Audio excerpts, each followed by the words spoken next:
बिस्मिल्लाहिर्रहमानिर्रहीम। स्टूडेंट, आज का जो हमारा टॉपिक है वो मैं आपसे कुछ नोट्स शेयर करूँगी स्टैटिस्टिकल इन्फ्रेंसेस के, जिसमें इंट्रोडक्शन आप पढ़ोगे फॉर सिंगल मीन क्या है, टू मीन्स क्या है, मोर देन टू मीन्स के लिए क्या है, और फॉर एट्रीब्यूट्स के। स्टूडेंट, ये कुछ नोट्स हैं जो कि मैं आप सबके साथ शेयर करना चाहती हूँ। इसमें बहुत अच्छे तरीके से छोटी छोटी चीज़ें, फार्मूलाज, ये चीज़ें एक्सप्लेन की गई हैं जो ये आपको बहुत हेल्प आउट करेंगे। अब स्टूडेंट, स्टैटिस्टिकल इन्फ्रेंसेस क्या होते हैं? स्टैटिस्टिकल इन्फ्रेंसेस आप पढ़ भी चुके हो कि हम इसको डिवाइड कर देते हैं टू टाइप्स में, एस्टिमेशन और हाइपोथेसिस टेस्टिंग।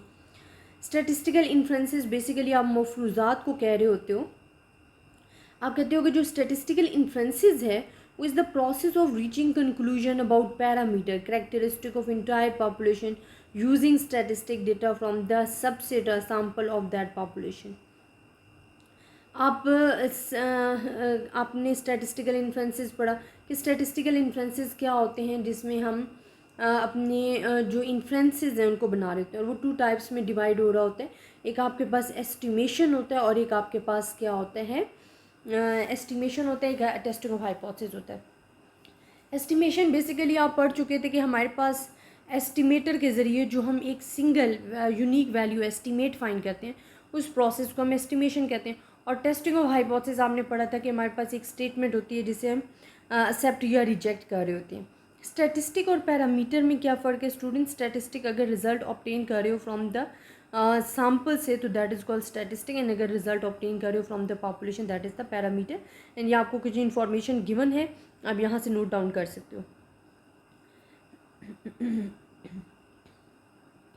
अब स्टूडेंट, आपके पास जो पॉपुलेशन पैरामीटर्स होते हैं आपको पता है कि उसको हम शो करते हैं म्यू एंड सिग्मा के साथ, और जो आपके पास सैम्पल स्टैटिस्टिक होते हैं वो आपके पास एक्स बार एंड एस के साथ शो हो रहे होते हैं ये। लेकिन ये हमारे पास अनबाइज्ड एस्टिमेटर होते हैं, ये इक्वल होते हैं।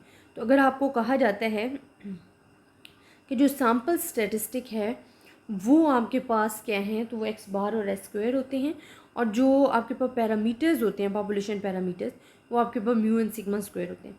स्टूडेंट, ये जो हेड शो किया जाता है, जिस तरह ये म्यू हेड शो किया जा रहा है, हेड, ये ऑफन इंडिकेट करता है एस्टिमेट्स वैल्यू को। तो ये आपने याद रखना है, आपके पास आ जाएंगे। और यहाँ इन्होंने ये शो किया ग्रीन की या पॉपुलेशन है, इसमें से अगर आप सैम्पल सेलेक्ट करोगे तो ये हमारे पास आ जाएंगे लाइक दिस। तो ये हमारे पास ओके होल, अगर इंटायर हम पॉपुलेशन क्या कहते हैं, हम कहते हैं कि aggregates of all the things in which our personal interest is involve is called population. लेकिन सैम्पल क्या होता है, the part of the population is called sample. तो जो पॉपुलेशन होती है वो होल को रिप्रेजेंट कर रही होती है, और जो सैम्पल होता है वो पार्ट ऑफ द पॉपुलेशन को रिप्रेजेंट कर रहा होता है।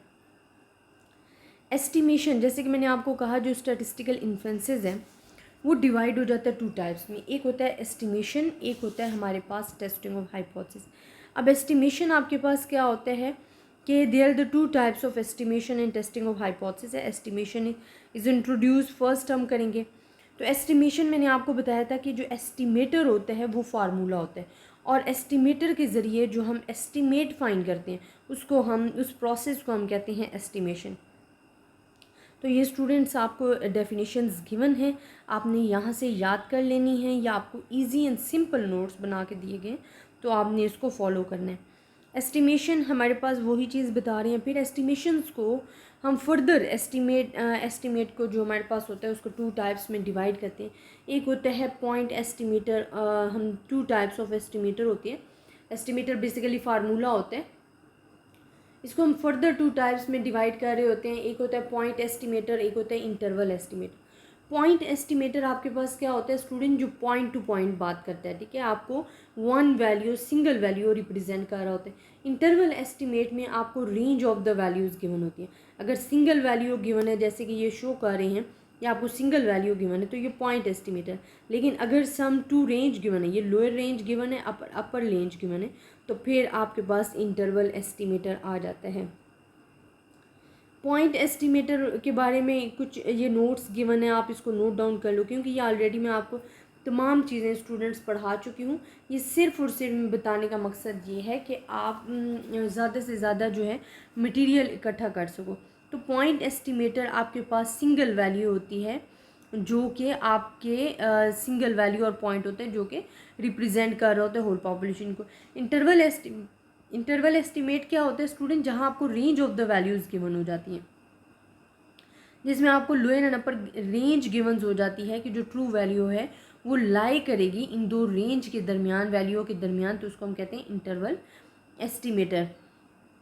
ये आपके पास इंटरवल एस्टिमेट्स गिवन है, जहाँ आपको इंटरवल गिवन होता है, रेंज गिवन होता है। तो ये आपके पास नोट्स हैं स्टूडेंट, अपर लिमिट्स गिवन होती है, लोअर लिमिट्स गिवन होती है, lower and upper bounds given होते हैं। तो ये आपके पास बड़ी इंपॉर्टेंट चीज़ है, इसको आपने याद रखना है, या आपको ईजिली आप इसको डिस्कस कर सकते हो।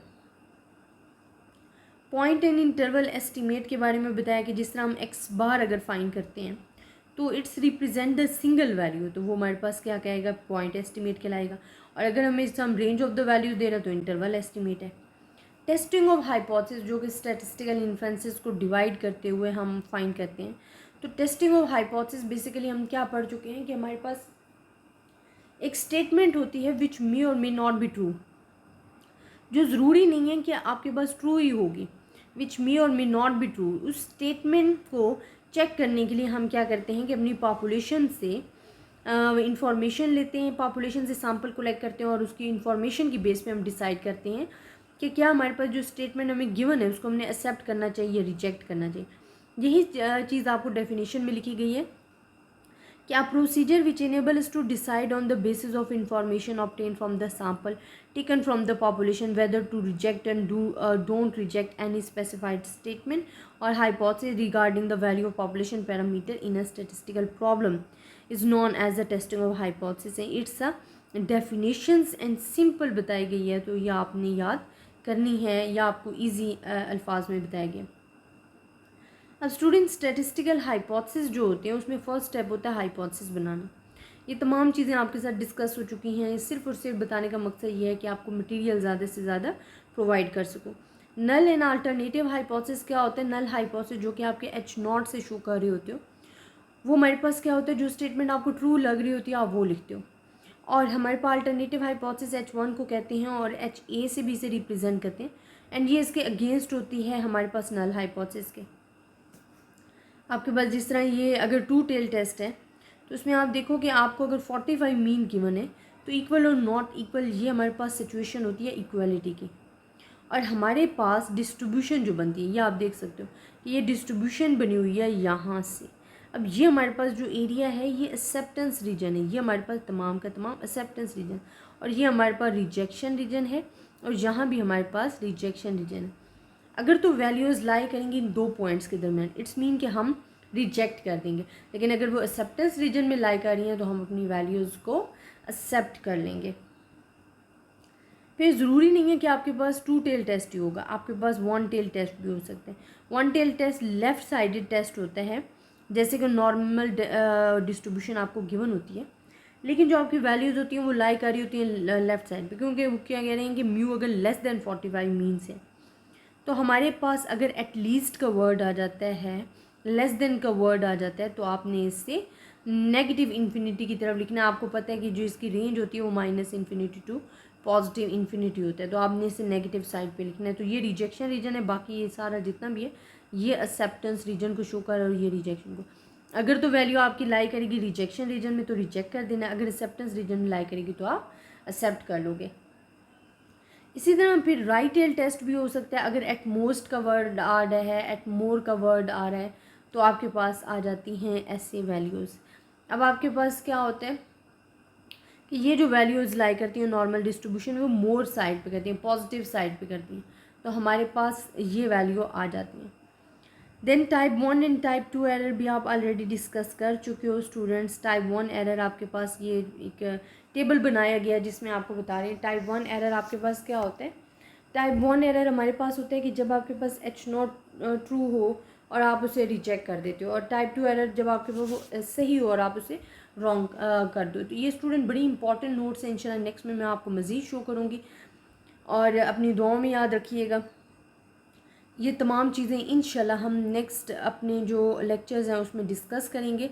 ज़्यादा से ज़्यादा स्टूडेंट्स के साथ शेयर करें ताकि सब स्टूडेंट इससे फ़ायदा उठा सकें। अल्लाह हाफ़िज़।